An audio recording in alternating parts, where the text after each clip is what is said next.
thing. There has been discrimination against Muslims for quite some time. And recently at Duke University we had the controversy with the call to prayer, the adhan, and we were very excited about it. We were invited by administration. We were going to have a call to prayer. We're going to have a little student dude go up there and do the call to prayer, and it was really awesome. And the press release as to the story went out, and then Fox News and Reverend Graham got a hold of it, and it was a financial threat given by our beloved Reverend, and after that, things got really messy. Islamophobia increasingly targets Muslims through virulent propaganda against Islam, Muslims, or anyone who appears as Muslim, where entire 1.6 billion Muslim population is demonized and dehumanized beyond recognition. Numerous Hollywood and TV shows have vilified Muslims in a way that make every Muslim a suspect in the eyes of an average American. Muslims. Hatred against Muslims is so deeply entrenched that laws against Muslims are being passed throughout the country. As Michelle has also pointed out, many states have passed anti-Sharia laws, including by North Carolina General Assembly. These states have successfully banned something that did not even exist in the first place. Sharia and jihad have become scare tactics, just like communism or war on drugs. It is a kind of racism and bigotry on steroids. And so the garden variety bigot and racist can look at the Muslim community and say, look at all of those African American people. This religion can't be any good because look who is attracted. Tell his parents that racist who drove his car into him and cut him in half, a 15-year-old boy, somebody who's incited, his passions inflamed because of this speech in this free land to say whatever you want. And he's so enraged about Muslims that he would stand out in front and just curse at the Muslims that they were coming from their Friday prayers. That this was a man who had his back window of his SUV covered with hateful bumper stickers like the Quran is a virus, like a disease. It is worse than Ebola. That was one of the better, the ones that I could say in a public forum like this. And so this was hatred that was motivating him, but it was being fueled by something. And it was being fueled, as Dr. Browers and others have made reference to, it was being fueled by a very organized, systematic, well-funded phenomenon called this cottage industry that churns out these hateful and bigoted kinds of speech.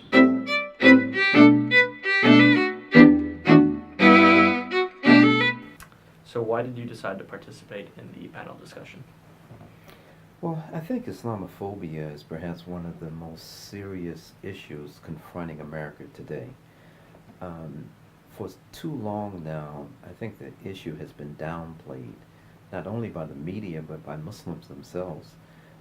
But because of recent events, it can no longer be looked at as just something that is the imagination of a few hysterical Muslims. Muslims are losing their lives, being beaten up, property damage, places of worship vandalized, burned to the ground. And much of this is a result of Islamophobia. People are really being incited to have a very negative view about Muslims and about Islam. And it's manifesting itself in a very unfortunate ways. Do you feel that Islamophobia has influenced our campus in any way? I think there are very few places in the country where there's not been some influence of Islamophobia. I can't say for certain why someone would leave something as unseemly as what was left in front of my door. But I think on the campus, there are some students Muslim students who have been, I'm not going to say victimized in any kind of physical way, but the prevailing attitudes, maybe not just on campus, but perhaps in the larger society, have influenced individuals to make comments that were inappropriate to make to Muslim students. Do you feel the student response afterwards was appropriate in showing their support for you? Yeah, to be quite honest, it was one of the most, I think I was more touched.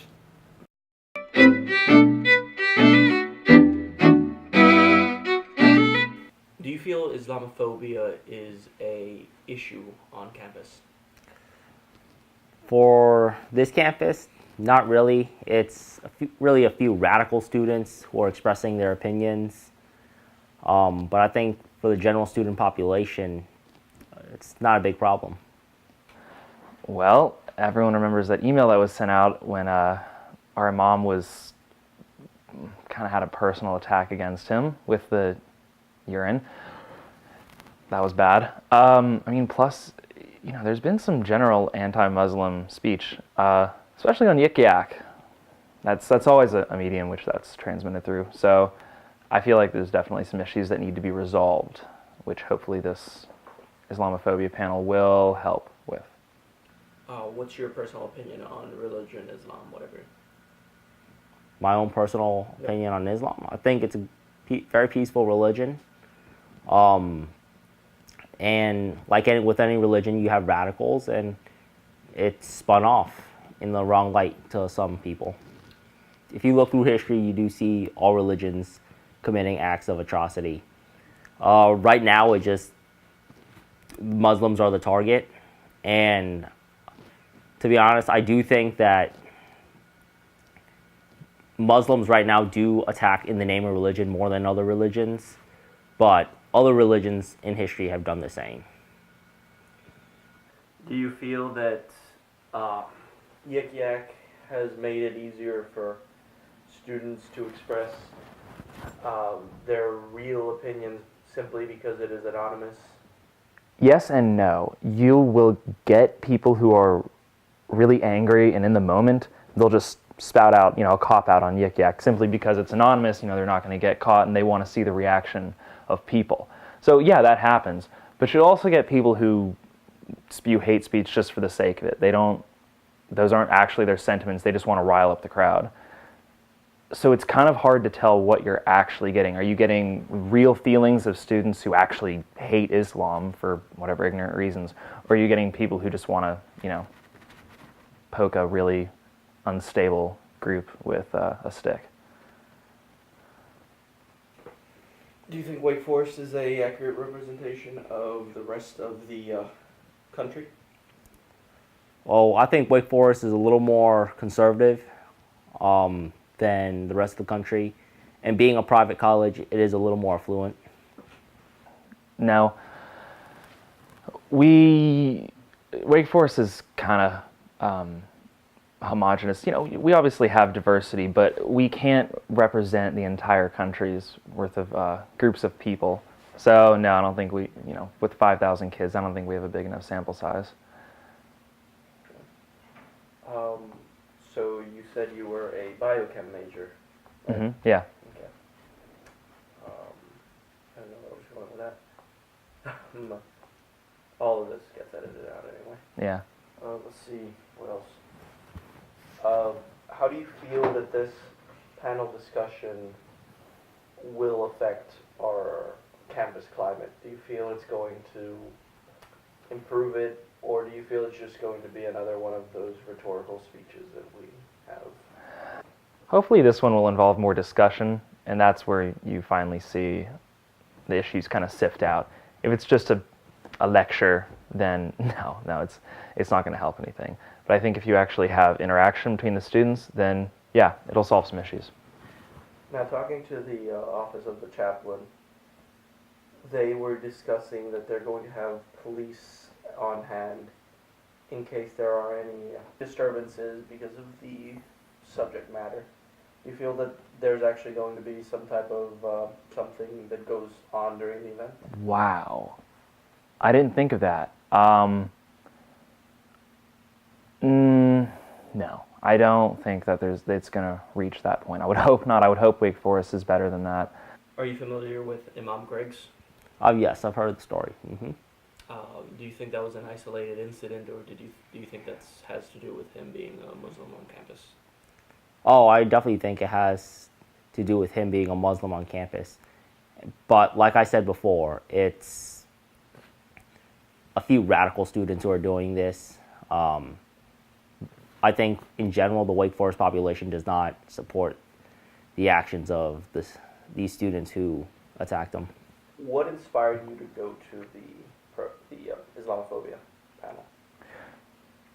Well, I had a slight interest in seeing, other than Yik Yak, seeing what the actual thought climate was. Plus I have friends who are going, so that kind of makes it a bit easier for me to go. Less of an obstacle if you have a group of friends going.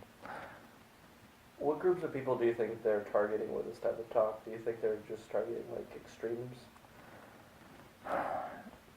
I think their talk is, well, part of the point of it is to educate. So that goes towards everyone. But in order to reform, extreme groups would be the most affected by this. Everyone can learn though. You've heard about the recent alum who has been targeting Imam Griggs, calling him a jihadist and all these things. He made his own website that resembles Wake Forest's own website pretty accurately. Do you feel that this panel discussion is like a response to that type of behavior? Yeah, I think that would probably be the straw that broke the camel's back. That's probably where they said we have to do something about this, because that's just messed up. That's kind of mocking Wake Forest too, which I don't know what this guy's problem is, but he seems to have a bone to pick with someone. I don't think they have any base at all. I mean, people have their own perception, but from what I've seen, Imam Griggs is just someone practicing his own religion. What's your opinion on Imam Griggs? Yeah, I mean, Imam Griggs, he's a great guy. He's a spiritual leader who's helping the Muslim members of the Wake Forest community through trying times, both personal and group trying times like this one, that we're experiencing now. So honestly, he's just a guy trying to do his job. Do you feel that this panel discussion will have any effect on campus culture? If so, what do you think is going to happen?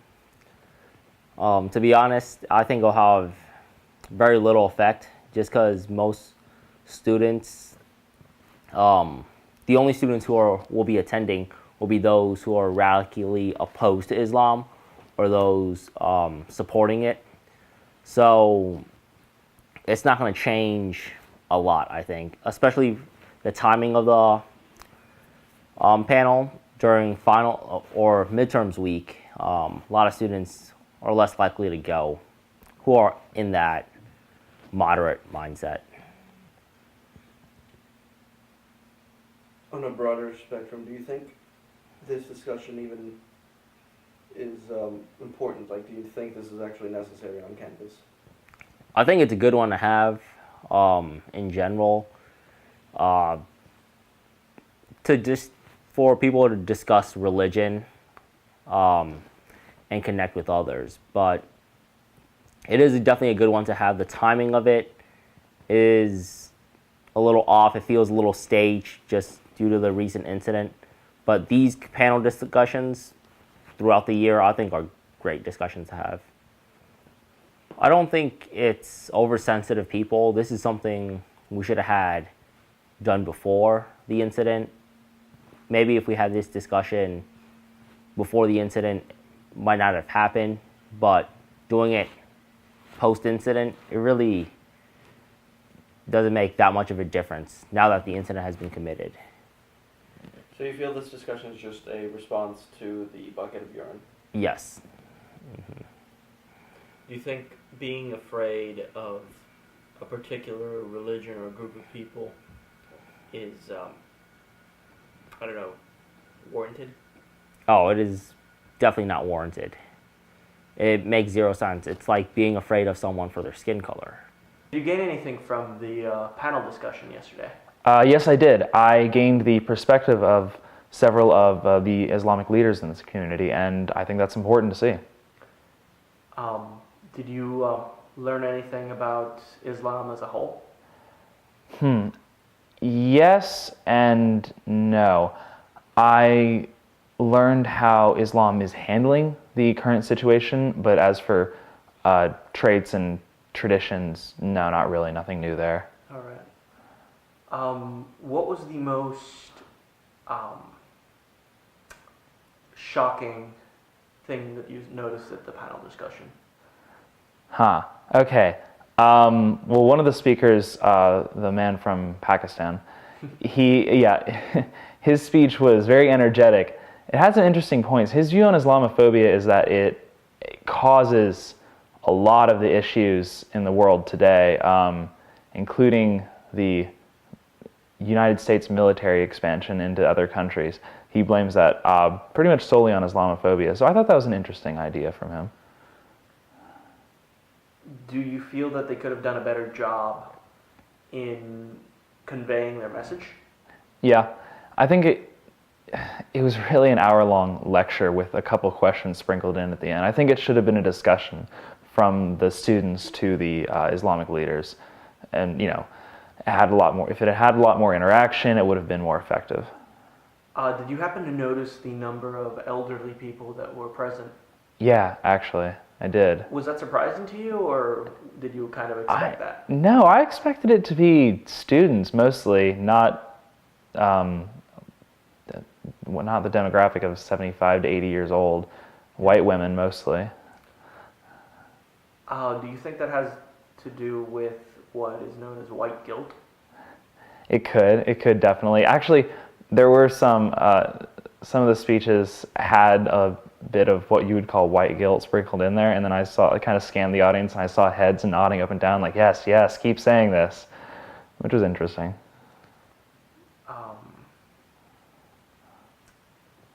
So after witnessing this discussion, do you think Islamophobia is an actual problem? Yeah, it definitely is.